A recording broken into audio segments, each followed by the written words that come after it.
सन 1891 की बात है। इंग्लैंड के उत्तर में बसा छोटा सा गांव ब्लैकवुड हर शाम धुंध में खो जाता था। वहां के लोग सूरज ढलते ही अपने दरवाजे बंद कर लेते थे। गांव के बीचों बीच एक पुरानी हवेली थी जिसे सब ब्लैकवुड हाउस कहते थे। उस हवेली के बारे में कहा जाता था कि वहां रात को किसी आदमी के भारी कदमों की आवाज गूंजती है, जबकि अंदर कोई रहता नहीं था। गांव वाले मानते थे कि हवेली में रहने वाले पुराने मालिक एडवर्ड ब्लैकवुड की आत्मा आज भी भटकती है।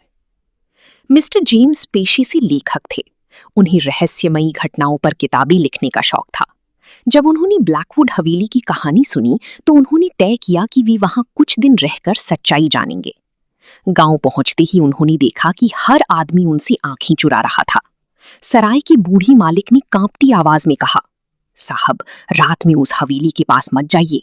जो गया वो बदल कर लौटा, और कुछ लोग तो लौटे ही नहीं।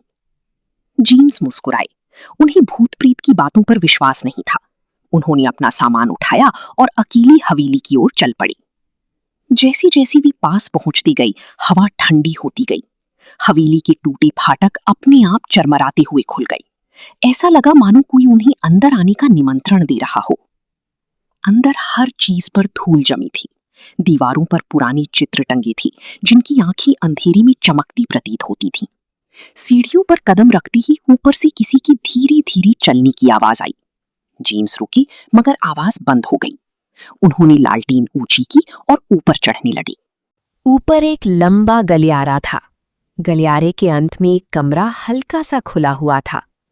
दरवाजा हवा के बिना ही धीरे धीरे हिल रहा था। जेम्स ने उसे धक्का दिया। अंदर एक पुरानी कुर्सी थी जो अपने आप झूल रही थी।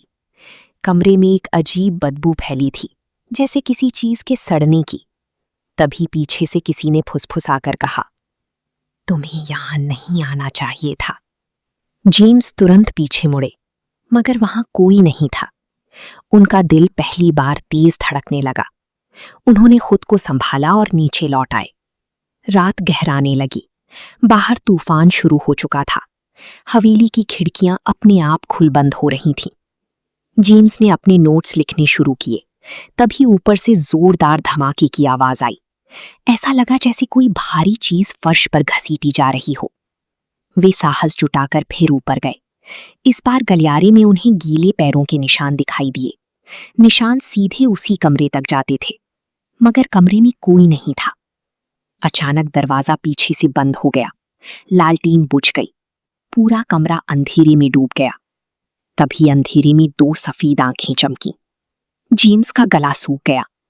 सामने एक लंबा आदमी खड़ा था। उसका चेहरा सड़ा हुआ था और गर्दन टेढ़ी लटक रही थी। उसने फटी आवाज में कहा, मेरी मौत दुर्घटना नहीं थी। जेम्स चीखते हुए दरवाजे की ओर भागे, मगर दरवाजा खुला नहीं। वो आकृति धीरे धीरे उनकी ओर बढ़ने लगी। उसके कदमों की आवाज पूरे कमरे में गूंज रही थी। अचानक बिजली चमकी और उसी रोशनी में जेम्स ने देखा कि दीवारों पर खून से कुछ लिखा था, वो अभी भी तहखाने में है। अगले ही पल सब गायब हो गया। दरवाजा खुल गया। जेम्स हांफते हुए बाहर निकले। उनका शरीर कांप रहा था, मगर अब उनका डर जिज्ञासा में बदल चुका था। वे समझ गए कि हवेली में कोई रहस्य छिपा है। अगली सुबह वे गांव के चर्च पहुंचे। वहां के बूढ़े पादरी ने उन्हें बताया कि एडवर्ड ब्लैकवुड बहुत क्रूर आदमी था। उसने अपने नौकरों को हवेली के नीचे बने तहखाने में बंद करके मार डाला था। एक रात गांव वालों ने हवेली से चीखें सुनी। अगले दिन एडवर्ड खुद मृत मिला। उसका शरीर सीढ़ियों पर पड़ा था और उसकी आंखें भय से फटी हुई थीं। मगर तहखाना कभी नहीं खोला गया। जेम्स ने पूछा, क्यों? पादरी ने कांपते हुए कहा, क्योंकि जो भी उसे खोलने गया वो पागल हो गया। उस रात जेम्स फिर हवेली लौटे। इस बार वे सीधे तहखाने की ओर गए। नीचे जाने वाली सीढ़ियां बेहद पुरानी थीं।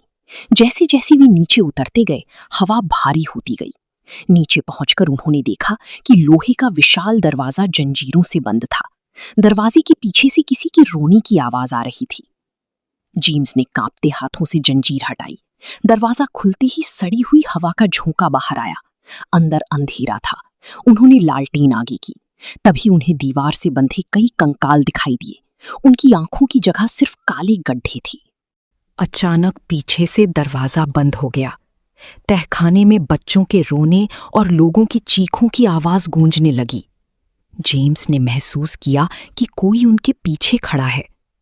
धीरे धीरे उन्होंने पीछे देखा। वहां एडवर्ड ब्लैकवुड खड़ा था। इस बार उसका चेहरा पहले से ज्यादा भयानक था। उसकी त्वचा जगह जगह से फटी हुई थी और आंखों से काला खून बह रहा था। उसने मुस्कुराकर कहा, अब तुम भी यहीं रहोगे। तभी तहखाने की दीवारों से दर्जनों हाथ बाहर निकलने लगे। वे जेम्स को पकड़ने लगे। जेम्स पूरी ताकत से भागे। सीढ़ियां चढ़ते समय उन्हें लगा कि कोई उनके पैरों को पकड़ रहा है। वे किसी तरह ऊपर पहुंचे और दरवाजा बंद कर दिया। मगर हवेली अब शांत नहीं थी। हर कमरे से फुसफुसाहटें आने लगी। दीवारों पर खरोंचें उभरने लगी। ऊपर से किसी औरत की चीख सुनाई दी। जेम्स धीरे धीरे सीढ़ियां चढ़ी। ऊपर एक कमरे में उन्होंने सफेद कपड़ों में खड़ी एक लड़की को देखा। उसका चेहरा बालों से ढका था। उसने धीमी आवाज में कहा, उसे मत जगाओ। जेम्स कुछ पूछ पाते उससे पहले लड़की गायब हो गई। तभी कमरे के कोने में रखी अलमारी अपने आप खुली। अंदर पुरानी डायरी रखी थी। डायरी एडवर्ड की पत्नी एलिजा की थी। उसमें लिखा था कि एडवर्ड ने काली जादू के जरिए अमर होने की कोशिश की थी। उसने तहखाने में कई लोगों की बलि दी थी। मगर आखिरी रात कुछ गलत हो गया। जो शक्ति उसने बुलाई उसी ने उसकी आत्मा को हवेली में कैद कर दिया। जेम्स डायरी पढ़ ही रहे थे कि अचानक नीचे से जोरदार धमाका हुआ। पूरा घर हिलने लगा। दीवारों से काला धुआं निकलने लगा और फिर हवेली के हर कोने से एक ही आवाज गूंजने लगी, भागो।